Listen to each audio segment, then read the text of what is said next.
You're listening to the RMPodcast, the official podcast of Red Moon Productions. Here are your hosts, Brandon Davidson, Keith Cheatham, and Sean Sebastian. Enjoy.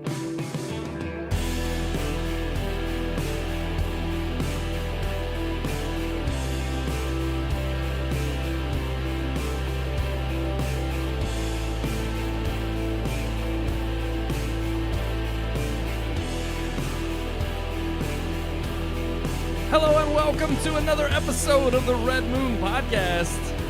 I am one of your hosts, Brandon Davidson, alongside our normal new host, Sean Sebastian, and Keith Cheatham. We're starting things off, so right this October. Oh, so right. That's right. We're finally in the month of Halloween. Ooh. I had to think for a second because What? I mean, we're 6 days in, but this is the first podcast. Yeah, this is our of the first show. episode Yeah. in the new month. And we do have, as always, our Our Halloween double reviews. So we That's have right. And this year's a little special. Last year we did the Universal monster movies, and which it's kind of nice because we started almost. I mean, there had been horror movies before then, but the Universal monster films really kind of changed the way horror cinema was, and now we're kind of jumping ahead a few like about a decade or so to another kind of revolutionary time period for horror with a revolutionary filmmaker who not just Master of suspense. I don't want to repeat some of the stuff I said in my review. You'll hear it. But Yeah, I mean, but definitely, we teased it last week, and we're getting all of our viewers and listeners ready, of course, because, finally, this is Halloween month. So we're doing a bunch of these, obviously, 4 reviews. This since year's there's 4 gonna weeks be leading up to Halloween. Themed around Alfred Hitchcock. Yes. Excellent filmmaker. Should we all agree. we actually go ahead and I guess give a heads up for each of the films that we're reviewing? We Yeah. obviously have the one for tonight, but we can probably we already let know our all of listeners them, know so. the other 3 that we're going to do after this one, because there's obviously a plethora of Hitchcock films we and they're could all cover. very significant in their own way from Hitchcock. Definitely 3 of them are some of his most known and biggest, and then the other one is still highly acclaimed, if not as well known by mass audiences. But this week we have Rear Window. Yes. Followed next week by Dial M for Murder. Dun, dun, dun. Then The Birds, all leading up to Halloween. And to that show, we will be doing Psycho, one of the most acclaimed and well-known Hitchcock Which is films. kind of especially in the crazy that genre we've of been horror. doing this show for not- 5 years yeah. and not done Psycho. Yeah. Like we haven't reviewed it, which is crazy because I figured that would have Well, at least been like a guest review. Or I something. save like very significant ones for every Halloween, like because I've done Halloween, The Exorcist. Yeah, we've done. and I always choose like the actual Halloween podcast. I make sure is a very like prominent Iconic film. one, yeah. So that's why, because that one's definitely one I would do on Halloween, and Mm-hmm. I just hadn't, We've been doing this 5 years, so that's only 5 very iconic films. Yeah. So this year we finally get to do Psycho. But also, I've got to thank Sean for a little special treat that you brought us this He week. did. To get us in the mood. We cracked open. Oh, yeah. Just Pretty before good. the show. Let's hold them up. It's not bad. Yeah, we could There they show- are. Show the Little cameras. Sammy Adams. Sam. Jack. What is it? What was it? Jacko Pumpkin Ale. Jack O Pumpkin Ale right there. It is very. It tastes like a pretty pumpkin. good. It tastes It's sweet. It's not bad. It's got. I definitely taste the cinnamon and nutmeg that it talks about. Well, yeah, I taste the You pumpkin. can definitely yeah. taste The cinnamon's that. It's actually- like drinking pumpkin pie. Yeah, it is. Yeah, and it's just a hint. It's not too strong, not overbearing. I like their Oktoberfest, which Yeah. is out now as well. That's a good one. That one I had at my brother's this past weekend. Yeah. Very good. I was gonna grab that, and then I saw this sitting next to it, and I was like, that's This different. Like Yeah. I thought Oktoberfest was their kind of pumpkin they're, ale, they're but this whole season, right? Yeah. Right.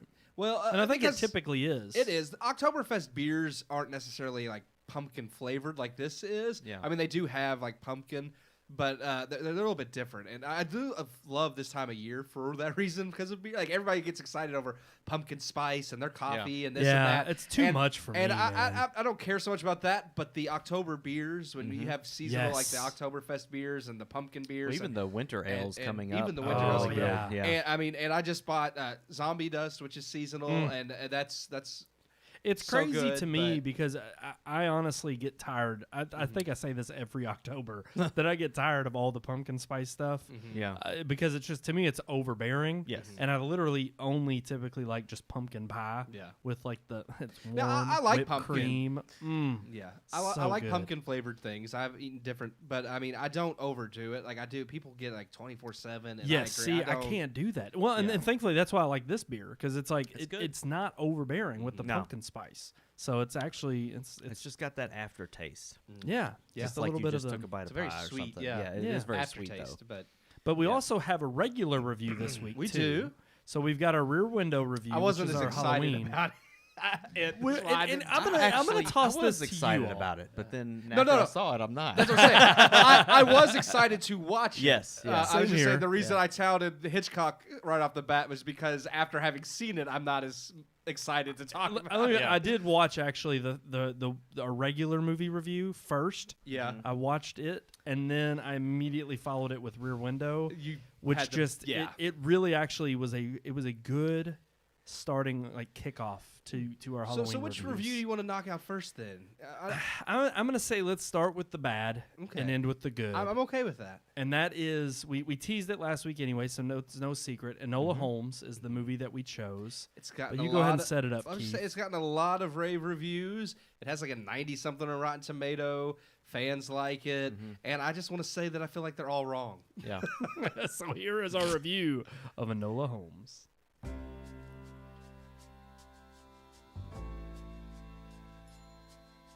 First published in 1887, A Study in Scarlet, written by Sir Arthur Conan Doyle, introduced the world to Sherlock Holmes, the single most recognized literary detective to enter pop culture. Since his introduction, there have been numerous stories written by Doyle about the character, and having entered public domain, numerous other authors have written their own stories about the character. We've seen television and film adaptations made of the character, and one would be hard-pressed to find someone who didn't know the name. However, the same cannot be said about the name Enola Holmes, a character created in 2006 by author Nancy Springer. Enola Holmes is the titular character of her own series of books written by Springer, and also the younger sister of Sherlock Holmes. The young adult series found its own success, enough that Netflix has adapted the first novel into an original movie, with the promise of sequels on the way. Starring Millie Bobby Brown as Enola and directed by Harry Bradbeer, Enola Holmes tells the story of Sherlock Holmes' younger sister having been raised alone by their mother, their father having died while Enola was young, and Sherlock and Mycroft, played by Henry Cavill and Sam Claflin, respectively, being significantly older than Enola so as to not have been around during her childhood. Enola is exceptionally smart, intuitive, and headstrong, defying the expected social norms of Victorian-era women. When Eudora Holmes, Enola's mother, played by Helena Bonham Carter, goes missing, Enola is placed into the care of her older brother Mycroft, who plans to send her off to a finishing school. When Sherlock seems reluctant to take her under his own custody, at Enola's request, Enola instead sneaks away, setting out to solve the mystery of their missing mother herself.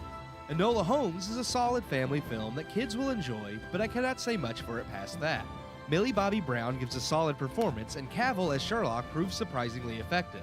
The film likewise is well made, and all in all will please those looking to have a fun distraction for the whole family. What the film lacks, though, is any true substance. As mystery films go, it's alright, though it tends to showcase Enola's adventures and exploits more so than how she arrives at any given conclusion. Part of the fun of any mystery film, especially a Holmes story, is watching how whoever is solving the case puts together the pieces of the puzzle, offering clues to the viewer to give them a chance at solving the mystery themselves. The Sherlock adaptation starring Robert Downey Jr. as Holmes does this well. Enola, however, always seems to know the answer, and the fun of solving the mystery is absent. In fact, Enola doesn't just always know the answer, everything she does comes easily, without struggle or challenge. Enola is a flawless character, and without character flaws to overcome herself, she spends the film helping everyone else overcome theirs. This lack of development in its main character makes the film one that, while not necessarily bad, isn't much fun to watch. With Mycroft and Sherlock exhibiting the flaws ingrained into their characters from Arthur Conan Doyle himself, the contrast between them and Enola is grating. The film focuses a lot on making sure Enola is empowered and capable, defying what women of the time were allowed to do.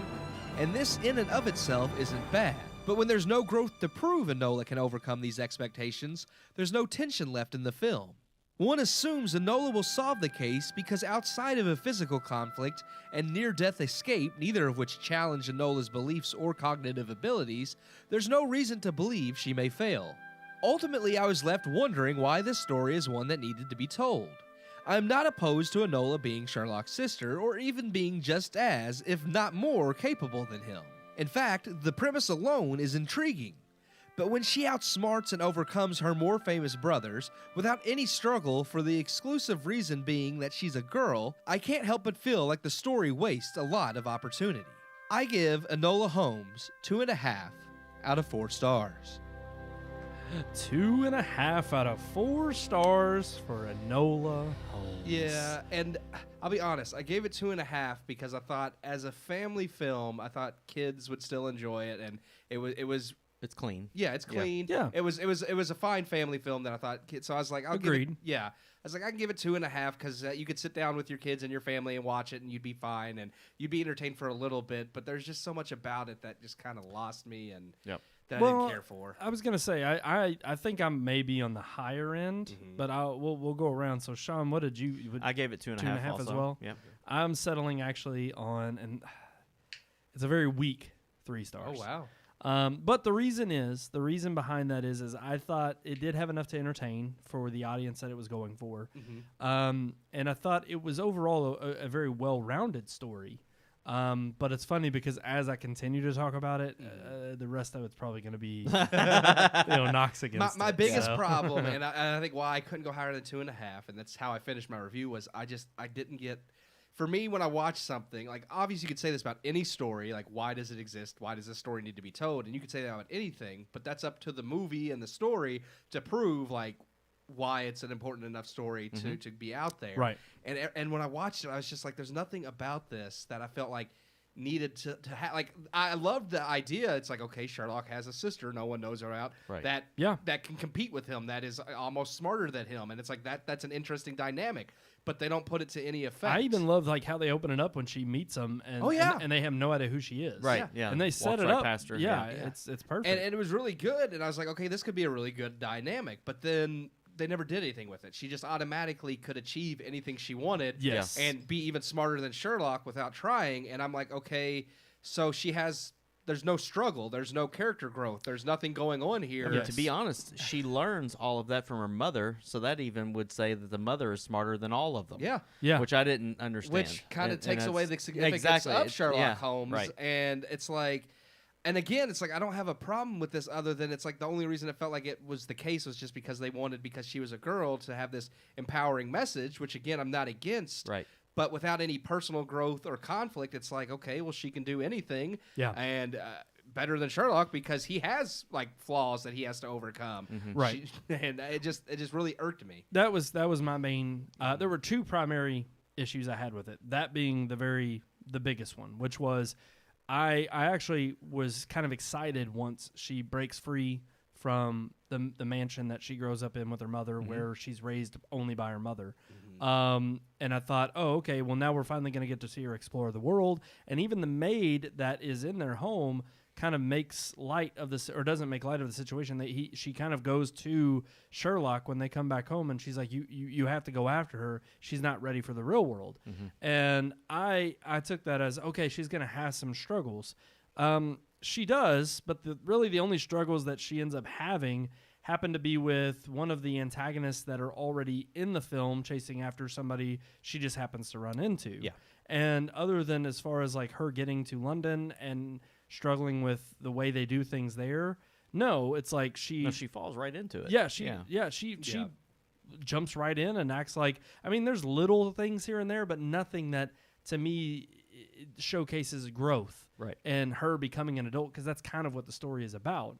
And of course, the whole premise being that her mother leaves, her and abandons her is what she thinks, and so she's trying to seek out why. And of course, she thinks it's she's just leaving me a breadcrumb trail to make it on my own. And I thought that was an okay dynamic. I thought, obviously, I didn't mind the feminist angle they went with the film. I thought the whole idea of it being women's suffrage in that time period in London or in the UK was kind of a good backdrop. Right, it fits. It fit. I didn't think there was anything wrong with that. there was a little bit of man-hating that went on in terms of like, it's like, oh yeah, her two brothers come back home. One of them's a complete, just asshole. And the other one, it's like he's kind of aloof, or he just doesn't pay any mind to her. Right. Or it's like, oh, she's not my responsibility, which happens to be Sherlock's, personality. And then it's like they talk about her dad killing over, but yet there's one simple memory that Sherlock brings up of her and her dad, and her carrying around this little acorn that she called Dash, and it's supposed to be this like very loving memory. And I thought it was not only funny, but I thought this was going to be a bridge back to maybe like some kind of memory and soft memory she has of her father. It's like, no, he's never really brought up. They never go anywhere obviously, with that. I know the biggest influence in her life was her mom. There's nothing wrong with that.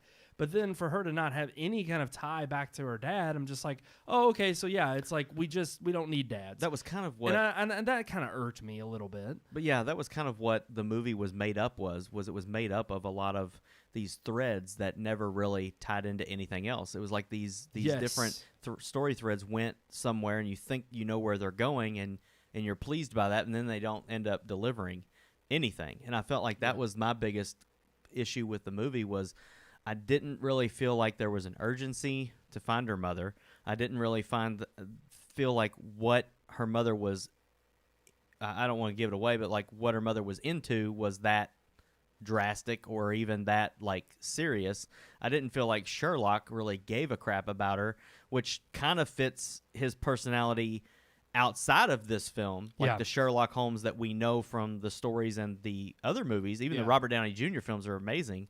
And it's like his character alone was completely different in this, which I know was something a lot of people praised, was how his personality was so different in this story than it is in all the others. But to me, it just didn't add to the story. It detracted me from the story because I wanted Sherlock to be Sherlock. And I'm not saying that Henry Cavill did a bad job with what he was given or the character that he was given. He played that character well. But outside of this, he wasn't the Sherlock Holmes that we know. And I think that goes back to kind of the all so many threads throughout, because it's like they could have, again, went with a story of like, oh, yeah, Sherlock we're going to use his genius and the fact that everybody knows him and the fact that he is this great mystery solver as a backdrop to show you just how great her wits are. Yeah. And they could have used that as a story tie-in and made that kind of like them competing with each other, but you really only see Sherlock in moments where it's like he kind of pops up, comes and goes. He comes and goes, and even in the moments he offers a little bit of a hint at like, oh, okay, yeah, you're on the right trail, Enola. But and there, you sense a little bit of like brotherly, sisterly love because he's like wanted to take her under his wing. And then I also loved there was the little kind of chuckle at the end when he comes in to solve the crime and Enola beat him to it based on the journey you saw her take, and I didn't mind that. I was like, it was kind of like a handing of the torch, in his way of being like, ha, okay, good, she's got the gene too. Yeah, like that. There were so many levels in which it worked. I wouldn't have minded that if she had fought for it, but it's like everything. I just felt like it just fell into place. Yeah, exactly. And she again going back to that whole problem of I felt like there were just no flaws within her that she had to overcome. That every single thing she did right. And I thought that was a little too. That just isn't realistic, and there's no character. It's kind of like what people have complained about with Rey and Star Wars. That she's a Mary Sue. And even that, I felt like Rey had a harder time doing things than Enola Holmes did. Yeah. And one thing I love about Sherlock Holmes stories, and the Robert Downey Jr. movies did this well, is that you get all the pieces and all the clues, and you get to see Sherlock putting them together and figuring it out. And if you're smart enough, you can put them together and figure it out before him or along with him. And that's non-existent in this movie. Well, it even goes into the fact that it shows him calculating in the movies. Like, if you notice from those films, even just a fight scene, they do that slow motion thing where he says, right right jab to the rib bone, loosening the kidney, and all that. And it gets to like showcase, I love how that. smart he is. Because you're seeing him work all this out in his mind before he even speaks or but moves. it's like a fraction of a second. Yeah, and I really wish, and I know they don't want to copy off another thing that someone else has already done, but you don't really ever see her calculating or coming. Yeah, the most or you finding get are the like pieces the to Scrabble pieces. pieces. The word She jimble. just happens to like figure everything out, and it's like you're not really giving anything to work with. And I'm like, well, this is just kind of. It's like I guess I'm supposed to just believe that she knows exactly what's going on. And then you were talking earlier, Brandon. We were talking about it earlier about the instance with the bombs and all that kind of. Go into that real quick. So that was my other huge problem with the film was that there was a brief moment of I thought, okay, well maybe Enola is on the same page as Sherlock, and they're thinking behind. Like even when Enola stumbles upon what her mother's grand scheme is as she's trying to track her down, and it happens to be almost like a terroristic act because of the women's suffrage movement. And it's almost like, well, if it goes south and this doesn't pass Parliament, well, then they have some ulterior motives. And so my thought was, okay, yeah, that's a little drastic. And Enola even is like, why would Mom do that? And she even meets up with Sherlock and questions him, and Sherlock's already discovered this as well. And at first I'm like, okay, they're both questioning like, wow, that's too far. Hopefully Mom's not going to jump towards that. But then the way Sherlock puts it, he's like, well, maybe, it's just she thinks that she's going to change the world. And then Enola Holmes, I think, kind of quips back with this subtle line of, well, maybe it's the world that needs changing, as if she's going to be in agreement that it needs to be taken that far. By force. And I just thought, at that point, I was like, okay, I don't necessarily agree with them agreeing that this was the right action of taking. I thought them questioning their mother's motives was actually good, and them trying to call her out on like, hey, you and your little secretive group are going too far. And the fact that Enola was kind of backing down on that, even though it's ironic because the way in which she solves the actual crime and the issue at hand is by just following the breadcrumb trail and piecing everything together such that in the end, the very resolution that they want to reach is reached without having to resort to that. Right. So then magically after that, then the mom shows back up because obviously she doesn't have to go along with her master plan. And I'm just like, okay, well then that just proves to you that the resolution could have been brought peacefully, without having to be resorted to the violence. It's almost condoning the violence. It's like if you don't get what you want, then through, this may be the necessary voice, way. Don't use legislation. You need to use violence, and I didn't appreciate it just right now because especially of what's going on in what's our going country. on right now. Yeah, and I know that we talked about it. So this movie was filmed before all this year started, and before a lot of the stuff that we're dealing with in our cities and stuff has started. But it's kind of but you made a good point. You said I can't believe they didn't go back and like maybe re-edit some of the words and change I just some thought of the that was a little bit dialogue. And just again, a it little bit. depends on your viewpoint because there's some people that argue what's going on right now is needed. Is Yes. needed So- for change. And that was my only drawback on the film too, is I thought that was a little bit pointed where to me, it's like they set the mother up obviously as this very, obviously independent woman who raises her daughter and raises her right. Holmes because Yes, she raises this, Enola. And it's like the way in which she raises her is to be the best there is. And it's like, but I thought it was funny because I thought that would have been a good moment in the end of them coming back together and her confronting her mom and saying, but don't you realize like the person What you raised is actually better than what you were trying to be. Mm-hmm. And I thought that would have also been a good moment because I think that's a message we get, a tale as old as time. It's like the generation that you raise to be better off than you were and to think differently than you did often ends up making those changes that you wanted to see made because of the way you raised them. Mm-hmm. Yeah. And I thought that would have been a better way of handling that message than just kind of summing it up as, no, what she wanted to do, was kind of justified. Yeah. And I was like, nah, I don't buy that. So, I mean, I know that's a little nitpicky. I still gave it was 3. a really good observation. Yeah, I don't think it's nitpicky. I didn't catch that. Yeah. And then when you mentioned it, I was like, man, that's a astute observation. So even still, it's very Holmesian. Source material wise, I didn't know the source material at all, and I think that might play maybe a little bit into my The book decision of that the it rating was- was because it's yeah. based on a series of books. Well, it's and- based on. and- It's not the original, like not the Sherlock Holmes. No, books it's by based on Arthur- Enola Holmes. Yeah, and It's- I've just never read that. I didn't even know it was a thing. Well, when I- they're new. They're newer. They're young Yeah. adult novels. Yeah. So they're written for younger audiences, and they came out in like 2010. So so they're very new. Agatha Christie-esque Yeah. in well, its no, audience. Well, Agatha Christie's for adults, so I don't. know. They're middle school. I always read them as I thought they High were young school. adults. Yeah. They were. but Yeah. I mean, we read them in high school, but Agatha Christie didn't aim at No, younger no, audiences. but- These are aimed directly Okay, for younger okay. audiences. Yeah. Like they're meant like think Harry Potter. Okay. Yeah. Oh, I do think Harry Potter because Yeah. I mean I don't know about in the books, but in the movies, he doesn't do anything. Everybody does everything for him, and everything just kind of falls in his lap. Like Harry Potter's not this all-powerful wizard Well, he's that not supposed to be. I know, but in the films, it makes it like everybody just I know, does we're on a everything different for subject him. now. For real. Yeah. Well, But no, I'm I like, think it's funny 'cause- that's what I compared the it to. movies Really are watching it, terrible, I was yeah. just like, everybody's helping her to these conclusions, and everything's Yes. just falling in her. She's not Yes. really having to do any of the work, like you said. Yeah, yeah. And that's how I compare it to Harry Potter. It's kind of I don't more feel like along he the did lines of any of the like, work. like Nancy Drew. Only Nancy Yeah, Drew is yeah. an original character that makes it. That's my thing. Is like, why do we need Enola Holmes? And I get it. It's based off of books, but I'm like, you already have a really good character in Nancy Drew that no one's made a decent movie about.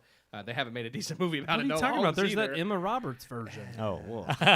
Well, they did. No, that one with the girl from It. They just made that version. It's like hell. Oh, even, that's right. I don't know if that's any good. right. I haven't seen it yet. Even so. Well, Netflix is Veronica canceling the Mars thing.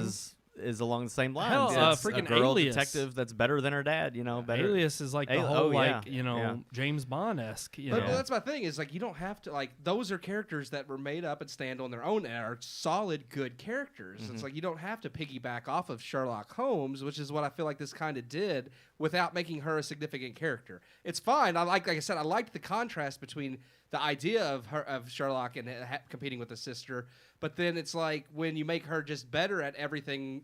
Just because I'm like, okay, then yeah, this isn't without good. Yeah. proving it, It's without like you're- without seeing yeah, it develop You're literally throughout. that's literally what they Exactly. did. They piggybacked off Sherlock. Well, you know how smart he is. Well, she's smarter than him. Because she's And a it- woman. And here's the thing, though. That's how I feel that's about how it. they- It's like you're only making her smarter than the character that we've known and loved because she's female. And that she was has to that be was smarter. the She only has to be issue better. with the feminist backdrop is it didn't Right. help their case because it leaned on that crutch more. Mm-hmm. Whereas it's like I was perfectly fine with believing that she was the next up and coming Holmes, but I wanted to see her learn the things maybe from a Sherlock. Yeah. And it's like it didn't make sense to me that Well, you she can't just have Sherlock intuitively mansplain to her, Brand. Well, exactly. And that's the problem we run into is then it immediately comes into that mind of like Neil argues know- that Harry Potter is a series for adults.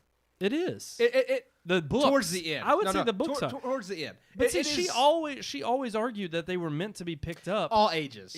I would say all ages. But she argued that it was like meant for when it came out. It was I was in like 5th grade, or We were even in elementary younger, school. elementary. But Yeah. it was like supposed to be as you grew As up. you grew Yeah, with grew him. up Yeah. with the him. character. That's what I Yeah. said. Towards the end of the series, it definitely is. I mean, the first 2 books are definitely solid, like young, like I wouldn't say children's, but young adult novels. Yeah, But then, of course, it gets much it more definitely mature, gets darker. Yeah. which is great. Yeah. I think that's fantastic. You ease people into that. The And movies don't. no, Not as the movies are The absolutely movies are trash. terrible. Yeah. I hate All right, guys. So we've talked about Enola Holmes. We got a whole nother movie review Yeah, to we go better into. get to that one. I know. We Wow. better just dive right into it. Here is our review of our first Halloween movie this year, Rear Window.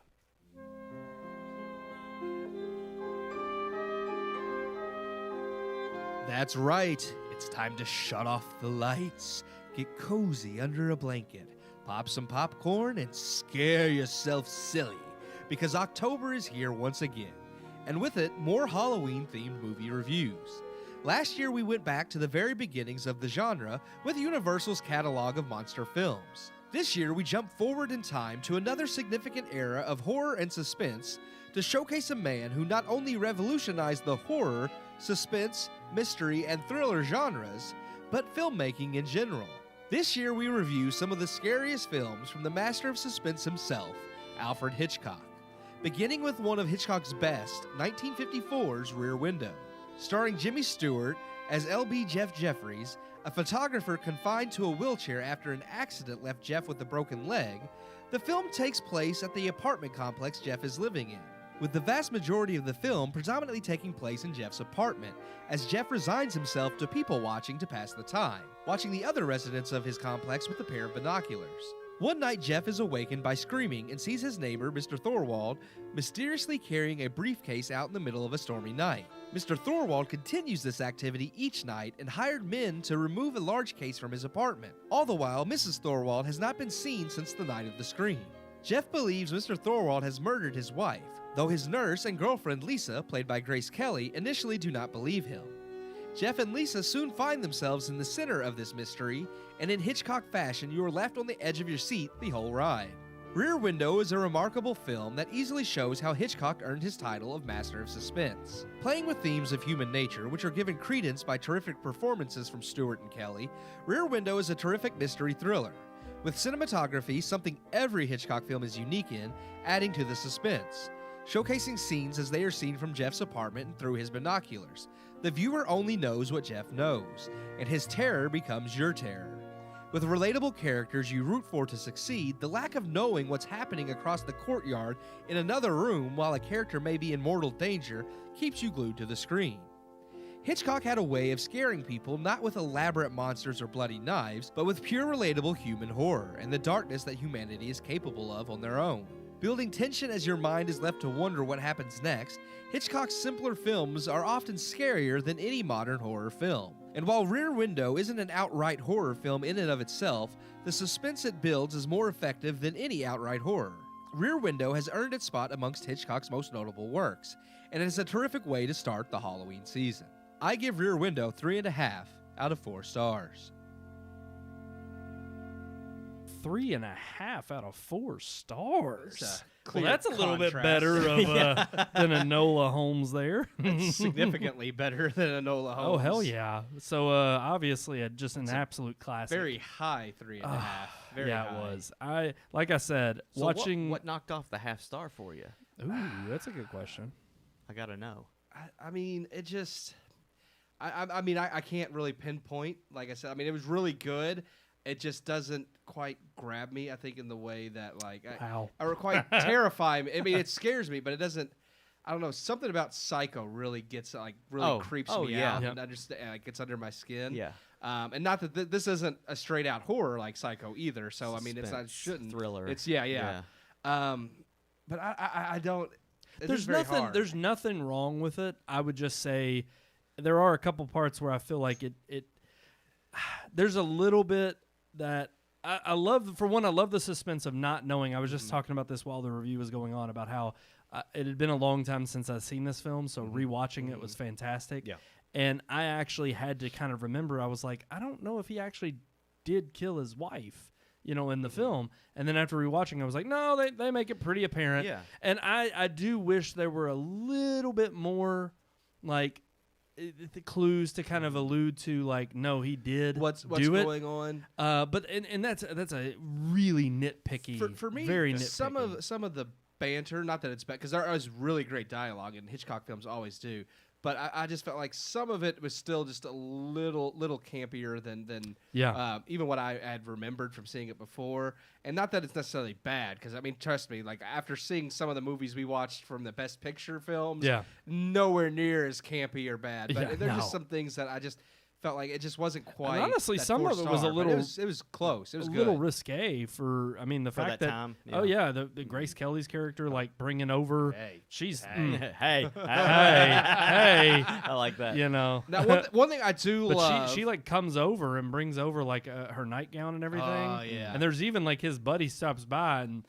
Every once in a while he's just like, you better watch what you say. Like, don't you even allude to it. Yeah. And I also, like, they make a big deal about him being stuck in the wheelchair with the broken leg, and that's fine. You need that for the setup. But I'm like, people with broken legs can use crutches too, and it's like he could. I'm not saying he could get around easily. You can't, but he could have.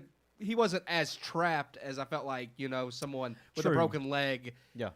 Like, I felt like they made him out to be way more trapped than what someone with a broken leg would be. And again, I mean, it's part of the story, and it wasn't a big thing. It's kind of a nit. It really, not kind of, it is a nitpicky thing, but it's just little things like that. But one thing I do love about this movie, and I mentioned like all Hitchcock films have great cinematography, but I love just all the angles from his window, the whole like rear window and everything he sees from his window, and you see the courtyard. Yes. You see the action going on in the rooms across the courtyard, but you only see it from his perspective. Yes. You see through the windows or through the binoculars, and I love that because that's what builds the suspense. Well, and that's what's crazy about this. Very and what's voyeur-esque or whatever. But what's so brilliant is it is literally just this one set. Mm-hmm. Yep. There's nothing else to the movie but this one set, his apartment and out that rear window. Mm-hmm. And what I love is, yes, the cinematography, the brilliance of using the binoculars or even his camera lens. Mm-hmm. And I love it just because it's like, it's just genius for them to sit there and like he's using the binoculars and then he's like,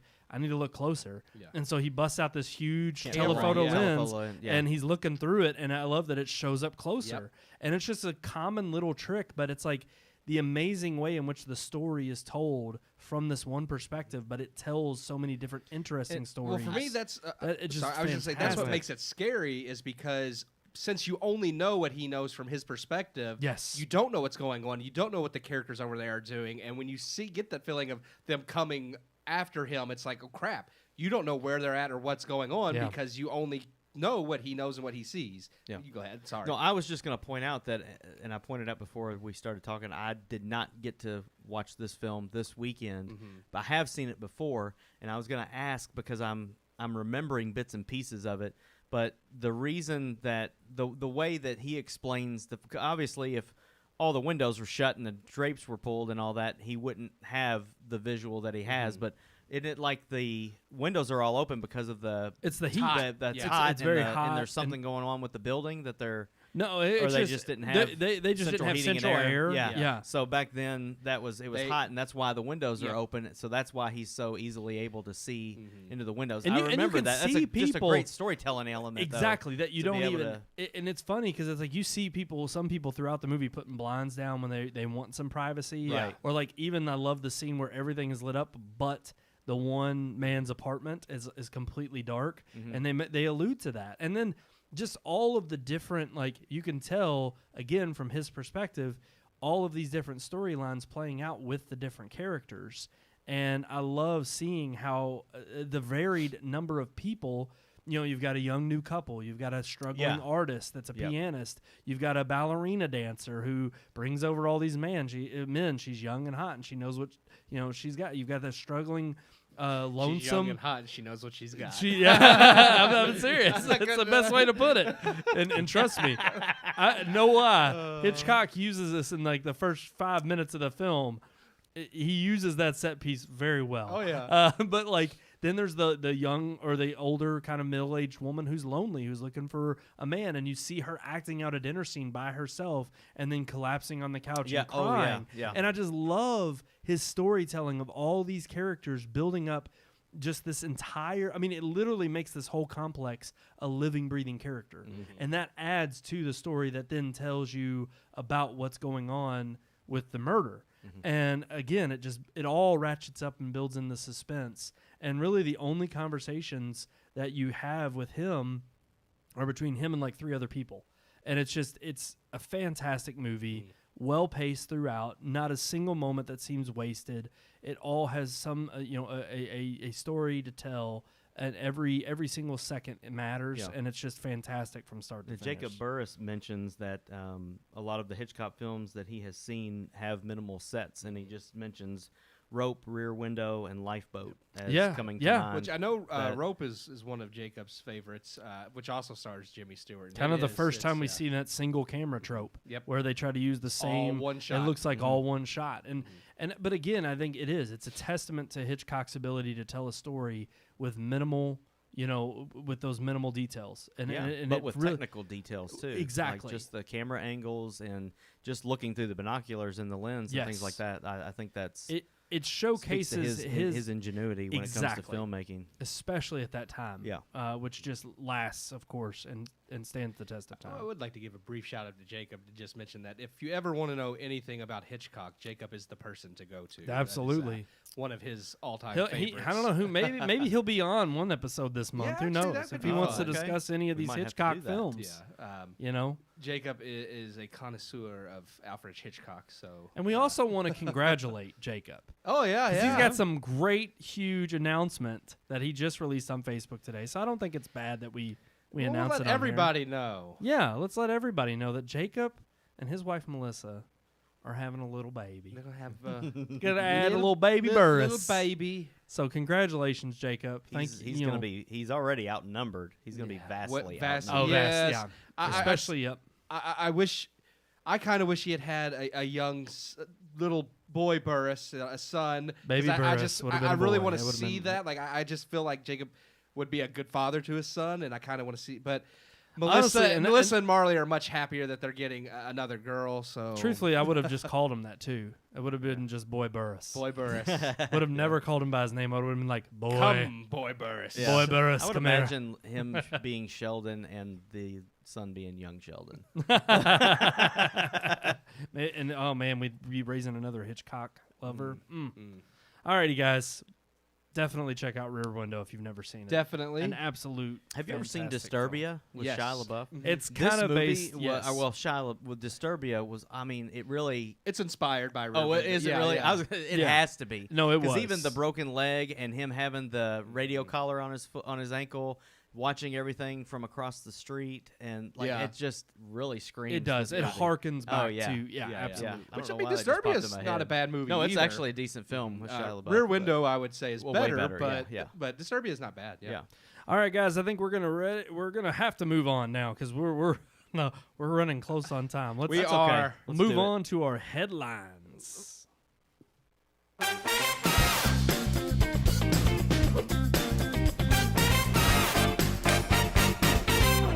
That's right, guys. It's our headlines this week.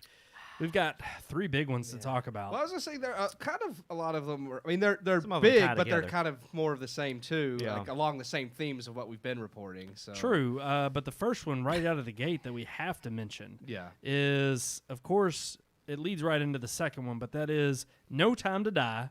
It's finally been pushed back. It is now pushed back to April of next year. At this point, nothing's going to It release. doesn't this year. surprise me. Yeah. We just got word probably a couple hours before the show that That Wonder Wonder Woman might- Woman's going yeah. is straight looking to like, streaming. man, Maybe. I don't think it'll go to streaming. I think it'll get pushed back to I next don't year. know. If they go straight they've already to pushed it streaming- back once. Yeah. It's like once you start pushing it back multiple times, they kind of start. But they're looking doing at that with every streaming. other No Time to Die. Well, that's My we'll thing see. is, I really feel like at this point, even April of next year is not going to matter. yeah. I agree. I don't think it will either. it's going to be at even 80% operating. Nope. When it comes to the theaters, The Batman was pushed back to to 2022. Yeah, 2022. Yeah. That's insane. I don't think everybody's pushing things back till next year, and I wish next year would be normal, but I have a feeling we're still going to be in the same boat for most of next year as well. Yeah, I mean, it just seems like the entire movie industry is, and that brings us, of course, right into our second headline, which, no surprise, Regal Cinemas is closing back down. They opened up just like all the others. Right. You know, They're not just like closing AMC. for good. No, no, point no, that no, out. no. But they are. They closed once. They reopened, and now they're shutting They, back down. they Shutting can't back stay down? in operation. Yeah. They're not the only chain talking about closing, but they're the first to Yeah. announce they are closing down again. There's I think even AMC will. well, there's rumors that AMC only has 6 months 6 left months of finances yeah. before they're so. And again, they keep saying we're fine, We're fine, we're Yeah. fine. Yet we keep hearing that they're in something that's trouble. their line of credit or Yeah, whatever yeah. is has 6 Which, months. Or and something here's the on it. thing, I can't but- I can't knock them for that because at least for one, if you're going to come out and say it, at least you're going to be honest. Yeah. It was all the BS talk back in the beginning of Oh, COVID yeah. and Yeah. Yeah. the wishy-washy nature of their finances. It's like, just be honest. Yeah, You know, right. If you have only so many months of solvency, then you got to be, Basically, upfront. AMC was like Donald Trump right now. Yeah, just all over the pretending place. that everything is okay. Yeah. that he doesn't have coronavirus and that he's not feeling ill. That's Well, one AMC. thing, and I hate to get political, but it's kind of the Regal CEO came out and said, or it's the parent company of Regal. I think that's Cine, oh gosh, I forget the name I forgot of it too. Um, Look it up. But he came out and stated, he Cineworld. Cineworld. Yeah. How did I not catch that? I Cineworld. would have That's think the of most unoriginal. I would have thought of Cinemark. I mean, Cinemark. is the first thing I think Cinemark's better than Cineworld. Yeah, I think Cinemark sounds better. Cineworld sounds like a theme park. of. Hey, that would be It's a movie theme park. drive-ins and theaters. We got them all. It's Cineworld. It's like your discount theater Yes. shop. Come on down for your projector, $2.99. We ain't got 4K, but we got 2K. It's like, you tired of using that sheet? Well, don't worry. Those stains won't get on your nerves anymore with our canvas. Luxury canvas. Come on down to Cineworld. Just 4 easy payments. But no, so the CEO of Cineworld came out and was directly pointing his blame at 2 largest states in the union right now that are still on lockdown, which are New York and California. And he stated the fact that these 2 major markets, especially New York, with it not being open, you have tons of critics and tons of just mass audiences, of course, that would theoretically be going back to the theater and generate enough revenue to hopefully keep others open. But because there is no foot traffic in these major cities and everything is still on lockdown, they're being forced to close down again and stay closed until those states do reopen. And the problem is that the states are so vague as to what their reopening They have no credentials plans are. to reopen anytime They don't. soon. I mean, they're sitting here talking about a vaccine, and originally it was, we all want to beat the curve. It was so we don't overwhelm the hospitals. And now all of a sudden it's just no end in sight until there's a vaccine. And it's like, and how many cases have they reported today? And how many deaths have they reported today? But they continue to maintain that this lockdown theory is somehow, because, and that's what pisses me off about this whole entire situation, is they don't have to answer for the businesses that they're destroying by staying in lockdown and not allowing people to choose at their own risk. Because that's the thing. There is no guarantee that if they release the lockdown measures, people would flood back to the theaters. But again, we haven't gone back to the theater since Tenet, and partly the reason was there's nothing to there's see. nothing There's coming nothing to out. see. And now there definitely Even the isn't. old movies that they're bringing back aren't really worth jumping back into the theater This to see. month I'm more interested in because they actually they have Hocus Pocus and Psycho. Yeah. And some of that stuff's cool. But yeah, a lot of the even the older films have not even been older, but just kind of the last couple years that they're just showing stuff that we've seen. And I'm like, I don't want to go watch. I don't want to see something from 2 years ago. I'd rather see something like Ghostbusters. Yeah. And that was fine. You made the comment about how many deaths and how many new cases. We're not making light of that. That is No. a serious thing. But if you really think about it, there's a 95% survival rate of coronavirus. Now, that's unfortunate for those who don't fall into that 95% right now. But there's a 100% that's even 95% mortality depending rate on what of businesses if Yeah. things don't open. Yeah. And then you're putting people in a much different harm's way because this is something that's not just going to last 2 weeks. This is something that's going to ruin their lives, their livelihoods, their families' lives. They've said the rate of depression and suicide has skyrocketed because of this, because of people losing their businesses, people being locked up indoors, people not being able to socialize. At some point, you've got to reopen and resume a normal way of life, to take whether it's with because a the mask risk or of not reopening is just is as far great. greater. Yeah, And I'm sorry, but even the 95% of survival rate is still 5% is a lot. It is. when you're talking It's about nothing to make light of, a but- virus. But even that 5% death rate is specifically within a certain population of those who are 60 and above. and it's like pre-existing conditions. And pre-existing or, conditions. yeah, I mean, there's other just so conditions. many other factors that it is so negligible. It is absolutely insane and negligible for these bigger states to hold people hostage in their homes while we have seen months of protesting / rioting going on in our nation's cities. And yet these people who are law-abiding citizens are having to be held in their homes while... Now, look, here's the thing. I do not think that theaters are going to hurt. I don't think theaters are going away. I know Nolan... And I forget the other person he teamed up with or wanting there's Congress several. to step in. There's One several. of them was James Cameron. James Cameron's one. Well, the one that they've- shouldn't they've be spoken of. petitioned to Congress about well, saving theaters. And I get that. It was signed by several directors. But here's I the think thing. They were the headed two it big up. names. I'm not for Congress stepping. Look, these big theater chains, yes, I know that maybe 6 months AMC has from being bankrupt, and that's no small joke. I'm not sitting here saying that's not something to be worried about. But I am saying that theaters are going to be picked back up. The moment the economy is back up to stuff, the moment that entertainment is back into being a priority in everybody's lives, no doubt in my mind that people, whether it's the older people who ran the business or new ones that come in, are going to pick it back up, and theaters are going to usher back in waves of people. It's just a matter of time because I know people here still may not feel safe about going back to the theater. I mean, the 2 times that we've gone, went, there was hardly anybody there. Yeah, but at the same time, giving people the option and making it available, especially when you have larger populations of people, there's no doubt in my mind that it would help immensely get these businesses back on track. And so I think the Regal, closing back down is worrisome because I think it's a trend that is now going to be followed by Cinemark, by AMC, and I think you're going to see this happen to the rest of the theaters because there are no new movies coming out. Yep. And with all these movies either hitting streaming or being pushed back, clearly the studios have said, we don't have enough people going to the theaters. And I truly think that the problem with Tenet ultimately was the fact that when it came out, it wasn't just that theater owners were riding on the back of Tenet, it was riding on the back of Tenet and then what is next. And the thing is there was such a huge gap between Tenet and what was supposed to be the next major release, which was probably Wonder Woman. Yeah. And that would have been this month or next month.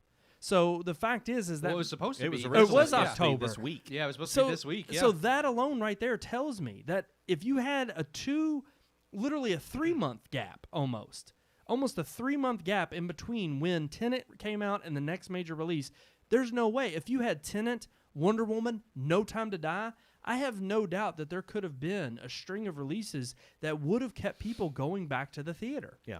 And it would have kept people saying, okay, this is worth my time.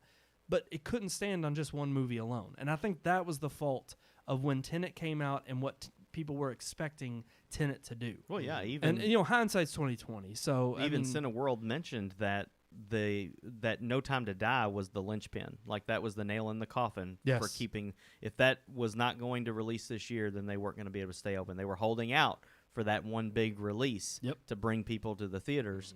And, I mean, like you said, if Tenet didn't do it, I'd like to think No Time to Die would have brought a little bit more of an audience. Yeah, I would have hoped to. But we're still at that point where...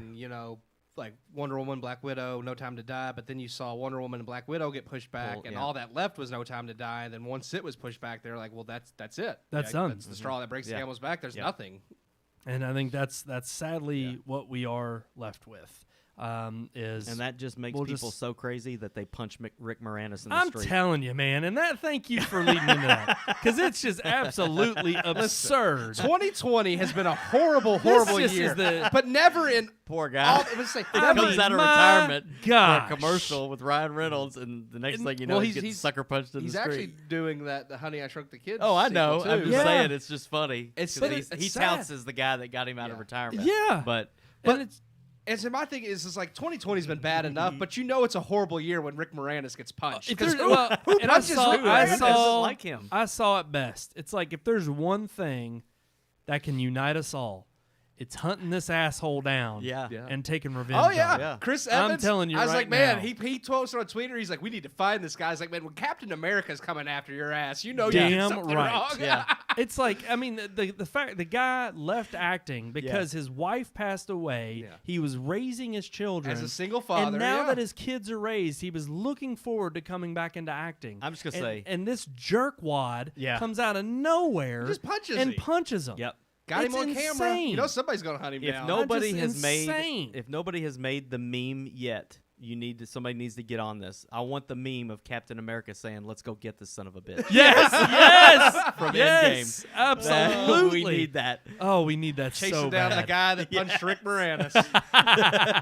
I'm telling you, man. If there's anything else this world could offer up, it's that. If there's one thing that can make 2020 right, it's giving us a piece of that man. Because I'm telling you right now, Rick Moranis has to be avenged. Yes, yes, we have Captain to. America. I'm telling you, my grandkids are going to ask me about 2020. I'm like, that's the year Rick Moranis got punched. That's why it all started, Pigs. Yeah, that's why. So yes, we are out there on the hunt for that No, man. I'm gonna. You want to say words? I do that want ought to say not be words said that I should live. not say on here, so I'll refrain. All right, guys. Those are our headlines. Those I think we are. are finally ready to head into. We've got 5 minutes left for our Let's unique do it. weekly segment. Let's Here's go. our story time segment. It's story time, where the podcast members tell their stories. Story time. Stoppery time. You know what? You know what's funny? It does. It's stoppery time. It's stoppery time. What? That's what your notes Your says notes. It says stoppery stoppery time. Oh, I was time. like, did I suppose? As long as it's not on screen, No, it's then not I can't be blamed. If I you know. don't see it on air, If that's how you spelled it on screen. hold on. Let me pull up the lower. I don't think I did. Oh man. Well, I'll pull up the lower after we introduce. Hopefully the We Yeah. get kind of a summary every week of what the headlines and the show is going to be, and in his notes on Unique Weekly segment, it says stoppery time. Stoppery time. time. Then it says 10 exclamation point without the Nothing. Oh yeah. Now that's usual. Because we come up with it on the fly. Yeah, That's every right. week. I just make it up, after I ask you guys. So what is this week's story Stoppery time? Yeah. Our stoppery time this week is all about, since we only have one in the month of October. Yeah. Sean came up with it, which I think is brilliant, which is what gives you the creeps. Ooh, and I spelled it right. Spookums. I just checked. Brilliant. I spelled it right. What gives you the spookums? Spookums. Spookums. So I'll start. We Yeah, talked you about this a go little bit, ahead. Brian. I didn't talk about mine at all. I wanted to save it. Well, first of all, I'll just say, not much really scares me. But one thing that I don't like, as far as I guess phobia goes, I'm not afraid of heights, but I hate being on ladders. Like if I get up on a roof, I'm fine. Like once I'll climb a tree. I mean, I used to climb that tree when Oh, yeah. in your Baboon backyard. Man. Yeah. Heights don't bother me. Ladders do. I don't like being at the top of a ladder. I'm a big guy. It starts creaking and wobbling, and I'm like, I'm going to come off this thing. I don't. Pull the Clark Griswold. So that's You beat me to it, Yeah. dang it. just so that's kind of my real world like kind of fear. Like I don't care for ladders, but what gives me the creeps, and it's always like I said, like normal things don't. that's what gives you the creaks. Yeah. Oh! I was going to say, how do you feel about shoots? Shoots are fine, just not ladders. But it's always kind of like the thing not seen. Yeah. That scares. Like that's why paranormal Yeah. activity scares me. Okay. Like stuff like that, like demonic nature Man, that's stuff. like the occult. And the occult scares me anyways because that's That's demonic real. nature. Demonic. Yeah, Yeah, yeah. that's real That people. that's Exactly. stuff like Stupid that's shit. like I'm not messing with that. Because I No believe, way. yeah, I believe that stuff's real. I don't want to mess with it. And what gave me the idea for this, what creeps me out is I told you I've been watching The Haunting of Hill House on Netflix. Yeah. Which, excellent.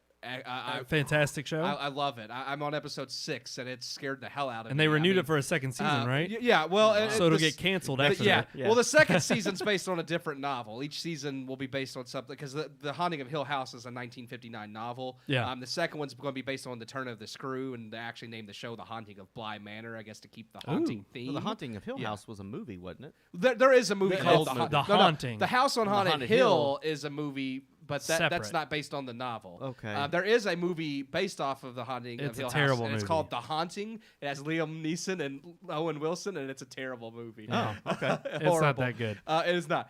But okay, one of the things the show gets into is like this woman who's she gets diagnosed with sleep paralysis, which I know you've experienced. I've experienced it. Oh, gosh. Hate it. Don't Hate it. eat yeah, it, yeah. man. Hate it. Okay. Oh, well, here's the no. thing. This show focuses on this apparition called this little girl calls gosh, you're the gonna scare bent the neck hell lady. Okay. Oh. And every time I see this ghost scares me. It terrifies me every time I see it in the episode. This is And like the out entire- of the game PT. Oh yeah, the entire 5th episode is focused on this ghost, okay? And this girl as an adult, her therapist is telling her she has sleep paralysis, and when she wakes up, she can't move and she's terrified. gosh, and yes, her yeah. seeing this ghost is just in her mind, even though it's not. But the therapist is telling her that's just in your mind. And every time, just watching that and knowing I've had sleep paralysis before, it freaked me out. Yep. And just I Yep. just and it. When I think about waking up and not being able to move and seeing shadows and stuff, I'm just like, oh God, Yep. now I'm forever going to think of this bent neck lady from this show, and it's going to terrify me from now on. Yeah. No, I've been there. I've totally experienced sleep paralysis. I've woken up. I've seen there was a thing on Netflix. That documentary? The documentary about nightmares. Yeah. And there's one particular, all of them describe like this shadowy silhouette of a figure with like red eyes. Mine's never been red eyes. Yeah, I've never had the red eyes, but I've had shadowy I've definitely figures, had the shadowy figure, and you can't move. And I've felt it before to where I try to go back to sleep, and then it feels like I'm being pushed like through the bed, like and through the floorboard and like out into like outside the house, and then I'm like floating above now the I'm thinking house. of like Insidious. It's freaking further. It's freaking creepy, dude. I don't know how to describe it. Yeah. I just pray. It's a terrifying experience. It's terrifying, and it's not going to be any better now that I've watched this show because I'm just. I don't want to watch it now. You should. It's really good. I mean, I love it, but it's terrifying. Sean, what about you? What gives you the creeps? Well, it's nothing that deep or dense. Hold on. That, I don't know why I haven't done this yet. I should just do this while we're, just sitting here doing the creeps. Ooh, like, I wish gosh, this had the whole time I was talking about like this sleep would have been paralysis and the bent neck lady. So what gives you the creeps, Sean? I'll be honest with you. The only thing that really creeps me out is where I live, for instance, is really dark at night. Like there's no lights, there's no street lights, there's no nothing. Even the lights on my house are not bright enough that you can see them. Once you move to the bottom of my hill, the hill blocks the light, so you can't see it. Anytime I'm outside at night, whether it's letting the dog out, whether it's taking the trash cans down to the street, it doesn't matter how bright my freaking flashlight is. I always feel that there's something watching from the woods. Yes. And I'm very paranoid about it to the point where I like have my flashlight up and I'll pan it around and look everywhere. Yep. And if I hear a limb pop, if I hear a leaf crackle, if I hear water dripping, well, it doesn't matter. I'm like, I'm looking all around, and I'm always expecting to see something just show up in my light, like either moving through the trees or eyes glowing or anything like that. And it really just creeps me out to the point that I'm actually terrified to go out of the house at night to get something out of the car, to take the trash down. And I usually don't end up doing this stuff until it's dark, until it's night. And so it's like on Sunday night, I got to take the trash down. I dread it every Sunday night. And I try to remember to do it during the day, and I never do. You always forget. And then it's freaking Sunday night. Amelia's getting ready to go to bed. She's like, don't forget the trash comes tomorrow. And I'm like, God. I take the flashlight with me and everything. Driveway. And it's that long, dark freaking driveway. And there's trees all around my house. And it just, I always expect to see something. Yes. And every now and then the deer will be laying in my yard. And the light from my flashlight will hit their eyes, and they'll glow green. Yes. And their eyes will light up, and It's better than glowing red. That's not then. Yeah, nothing glows red. Unless it's really. Well, a monster. I was just saying, yeah. But you see it glow red, you know every it's animal, right. it usually glows yellow or green. But no, seriously, like as soon as I see those eyes, I know it's deer. I know it is in my mind. Doesn't matter. I know, but I look and I watch, and I walk backwards with my watching it. Like I won't turn my back to them. Of course, because I'm like, as soon as I turn my back, I'm going to turn back around, and they're going to be 20 feet closer. Yep. Like they're coming at me, and it just that is one thing that has really creeped me out in the last like 4 or 5 years of my life. Living there. It's terrifying. That actually that reminds me of just being like when I was little, and I remember just the whole being scared of the basement when it's dark down there. Yeah. And like having to go down and like I remember we always had this refrigerator in the basement that we kept all our Cokes in. Mm-hmm. And so it was like dinner time and they'd be like, go down and get some Cokes. Yeah. And it would just freak me out to have to like, and I would always do it as like a speed test. I'd joke around I'm doing it quick, like see how fast I am. Mm-hmm. But really I was just too scared that I didn't want to stay down there too long. So like I would just, and it was never really being down in the basement in the dark as much as it was going down there. And then, like, it still went around a corner and then another corner into the laundry room. Mm-hmm. And so, like, I'd be down there and, like, the furnace would kick on or something. Yes. And it's just that little extra creepy of, like, if somebody were hiding anywhere in the house, they would hide down here in the dark. And so that's what would freak me out. But then the things that like still give me the creep. When, like, the furnace. Yes, the furnace. Yes. And I love that because it's, like, perfect. Yes. Yeah. And, like, the things that still give me the creeps are just things that don't even exist. Like simple being out there in the woods like that, I would hate it because I would do the same thing with the flashlight.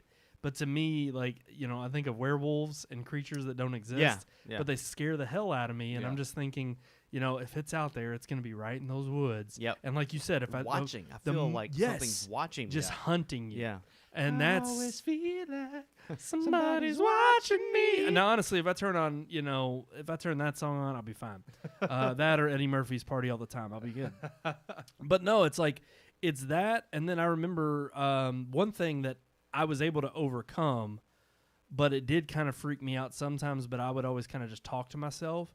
When we were filming the movie 26 Years, we had to film it up at my church. And this church has, the sanctuary itself is apart from like the fellowship hall, which was named after this guy named, I don't know his first name, but it was the Mollenauer building. And it was built in it had to be the 1800s sometime. So it's an old building. And there were times when after, we would film, obviously I never had a problem if it was like me, Keith up there, me, Keith and Nathan, or just me and Nathan. Like somebody's up there, not a problem at all.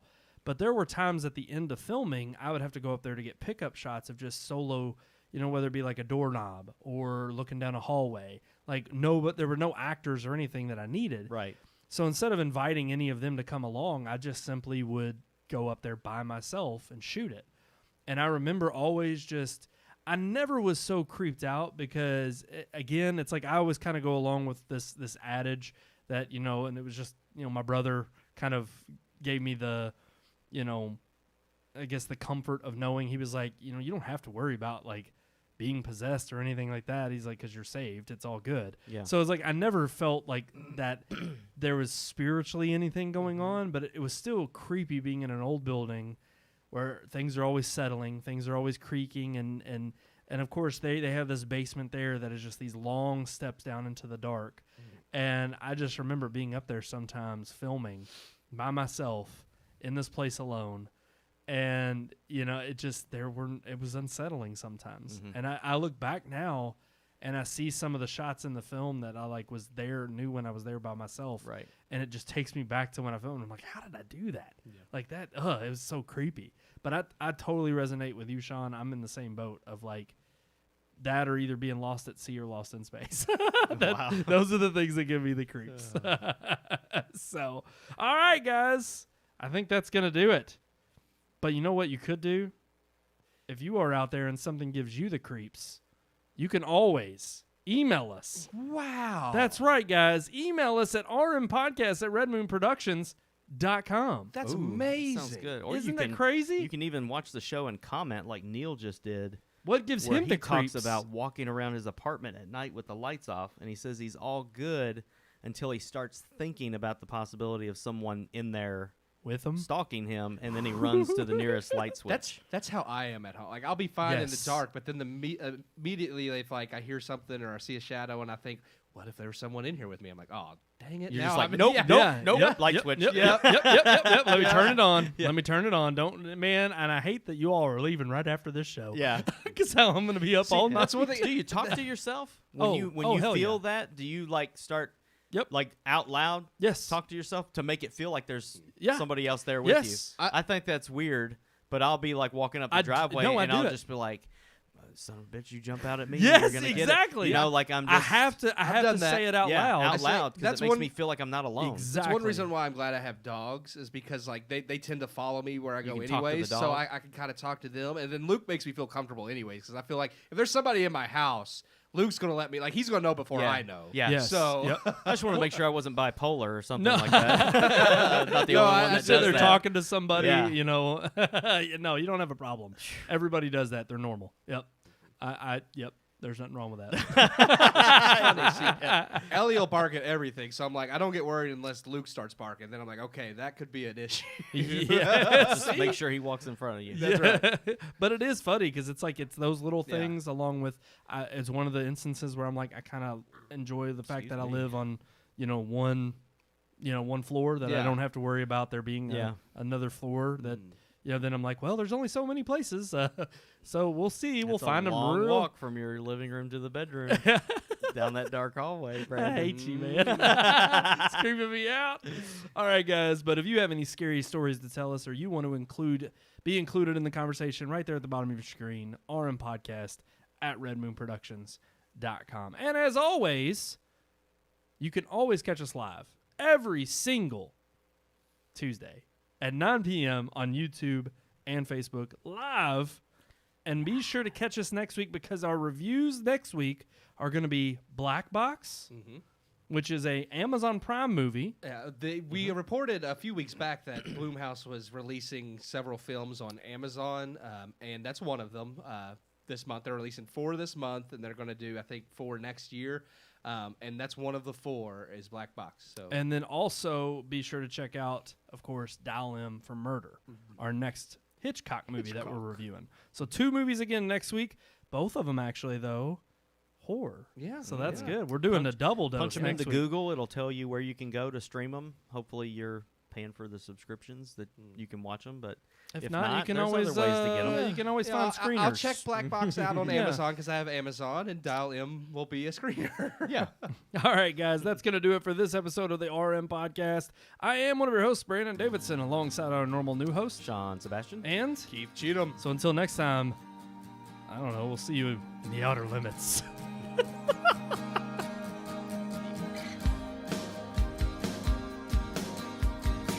We hope you enjoyed this week's episode. For more reviews, previous podcast shows, and everything Red Moon, visit our website, redmoonproductions.com. You can also like us on Facebook or follow us on Twitter by searching for Red Moon Productions, LLC.